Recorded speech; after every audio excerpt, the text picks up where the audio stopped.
Berikut kami akan menjelaskan kode program yaitu sistem manajemen inventaris gudang. Yang bagian pertama itu entitas. Di bagian atasnya entitas itu ada library, yaitu ada IOStream, vector, sama string. Setelah itu entitasnya itu ada 3 entitas, yaitu produk gudang, transaksi gudang, sama lokasi penyimpanan. Di bagian produk gudang itu ada kelas. Kelasnya itu secara publik, yaitu string nama, string kode, yaitu integer kuantitas. Setelah itu produk gudang, std-nya itu standar library, yaitu string n-nya itu nama, itu dan selanjutnya string itu cup, yaitu kode. Setelah itu integer key, yaitu kuantitas. Setelah itu transaksi gudang. Transaksi gudang itu secara publik, yaitu produk gudang dikali produk, std-nya itu standar, library-nya itu string, tanggal, setelah itu integer kuantitas, setelah itu library-nya itu string, jenis. Nah, setelah itu lokasi penyimpanan. Lokasi penyimpanan tersebut secara publish, yaitu library-nya itu string, kode lokasi, setelah itu string, deskripsi.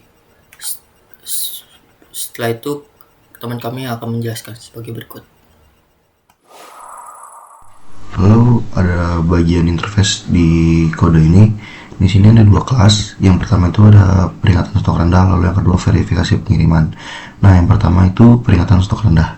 Interface ini mendefinisikan kontrak untuk sistem peringatan stok. Nah, tujuannya itu untuk jika stok suatu produk rendah, sistem akan memanggil kirim peringatan, dan implementasinya bisa melalui SMS, email, dan metode lainnya. Lalu yang kedua ini verifikasi pengiriman. Nah, interface ini mendefinisikan kontrak untuk verifikasi transaksi pengiriman barang yang keluar dari gudang. Nah, tujuan interface pada kode ini adalah yang pertama ini mengikuti prinsip dependency inversion principle atau biasa disebut dengan DIP. Kelas seperti manajer transaksi gudang tidak bergantung langsung pada implementasi, tetapi pada interface verifikasi pengiriman. Lalu memungkinkan penggantian implementasi secara mudah tanpa perlu mengubah kelas utama. Lalu yang terakhir, mendukung konsep polimorfisme, yaitu kemampuan objek untuk merespon fungsi kirim peringatan atau verifikasi secara berbeda tergantung jenis objeknya.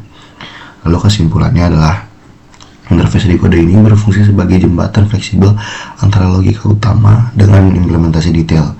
Dengan begitu, kita bisa menambahkan jenis peringatan atau metode verifikasi baru tanpa mengubah kode di bagian manajer atau bagian utama program. Cukup dengan membuat kelas yang baru yang mengimplementasikan interface tersebut. Selanjutnya adalah implementasi interface dalam sistem gudang. Kode ini menunjukkan implementasi dari yang termuka atau interface dalam sistem gudang yang mencakup yang pertama peringatan stok rendah, yang kedua verifikasi pengiriman barang. Yang pertama email peringatan dan SMS peringatan.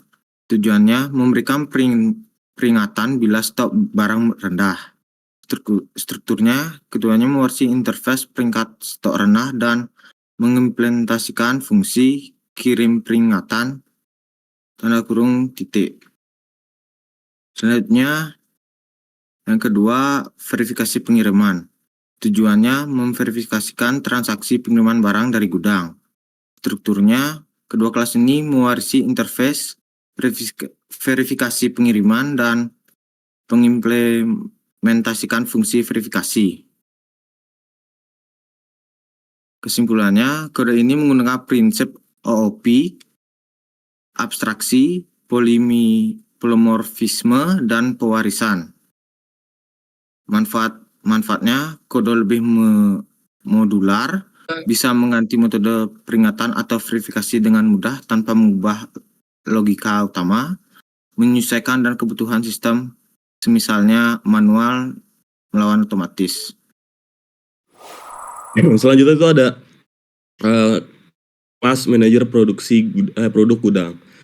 yang fungsinya itu mengelola produk-produk di gudang.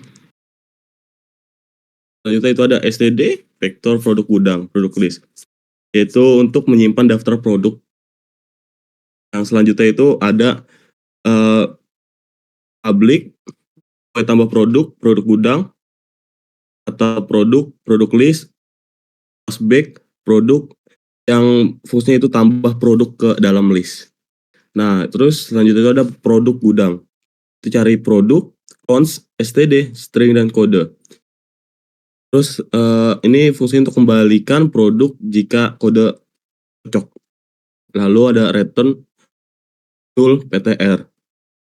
Ini untuk jika tidak ditemukan. Terus yang kedua itu ada kelas manajer transaksi gudang.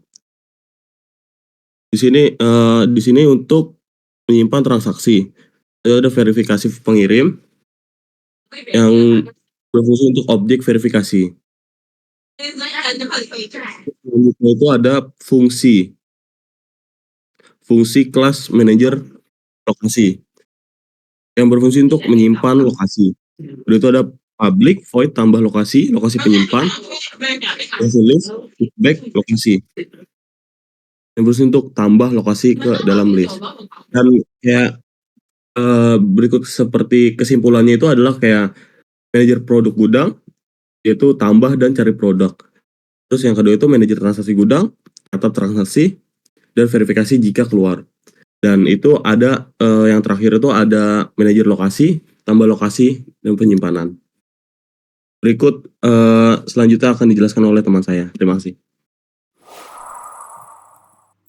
Selanjutnya adalah program made untuk menjalankan program ini. Dibuat objek baut dengan pointer sebagai produk dari program ini. Juga objek email untuk membantu memproses email peringatan, dan verifier sebagai objek untuk memproses verifikasi transaksi. Yaitu kita membuat objek dari manajer produk gudang, yaitu MP, yang disandingkan dengan function tambah produk untuk menambahkan produk baut pada daftar produk list. Selanjutnya adalah bagian transaksi keluar. Dibuat objek TRX dengan pointer sebagai objek yang menyimpan data transaksi dari baut. Selanjutnya adalah bagian manajer transaksi. Objek manajer transaksi gudang yaitu MT mereferensi langsung objek verifier, sehingga di bawahnya objek MT disandingkan dengan fungsi catat transaksi untuk mencatat transaksi yang terjadi dalam program ini. Terakhir yaitu function untuk membuat email peringatan